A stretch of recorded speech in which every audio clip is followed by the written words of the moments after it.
বিশ্বকাপ বাছাই পর্বের আগে আর্জেন্টিনা জাতীয় দলের কোচ লিওনেল স্কালোনির সাংবাদিকদের সঙ্গে সংবাদ সম্মেলনে এক আবেগঘন মুহূর্তের সৃষ্টি হয়েছে।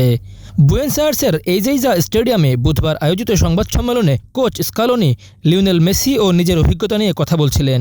এক সাংবাদিক আবেগাপ্লুত কণ্ঠে কান্নায় ভেঙে পড়েন এবং বলেন, আপনি আমাকে জীবনের সবচেয়ে বড় আনন্দ উপহার দিয়েছেন। বিস্মিত স্কালোনি বলেন, আপনি কাঁদছেন? এটা আমার উদ্দেশ্য ছিল না। এই দৃশ্য দেখেই কক্ষে করতালিতে ফেটে পড়ে উপস্থিতরা। শেষ পর্যন্ত কোচ নিজেও চোখের জল মুছে নেন। মেসির সঙ্গে খেলার অভিজ্ঞতা শেয়ার করতে গিয়ে স্কালোনি বলেন, তার সঙ্গে খেলাটা ছিল দারুণ অভিজ্ঞতা। বিশ্বকাপ জেতা আরও বড় আনন্দ।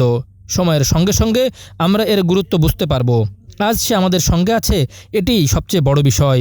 স্কালোনি নিশ্চিত করেছেন, ভেনেজুয়েলার বিপক্ষে ম্যাচে মেসি মাঠে নামবেন। পাশাপাশি তরুণ খেলোয়াড় ফ্রাঙ্কো মাস্তানান্তোনো ও নিকো পাজের প্রশংসা করে জানান, ভবিষ্যতে তারা আর্জেন্টিনাকে অনেক কিছু দিতে পারবে। দীর্ঘ ৪৫ মিনিটের সংবাদ সম্মেলনে স্কালোনি দল গঠন, খেলোয়াড় পারফরম্যান্স ও ভবিষ্যৎ প্রস্তুতি নিয়ে কথা বলেছেন। তবে আলোচনার কেন্দ্রবিন্দু হয়ে ওঠে সাংবাদিকের কান্না এবং আবেগঘন মুহূর্ত।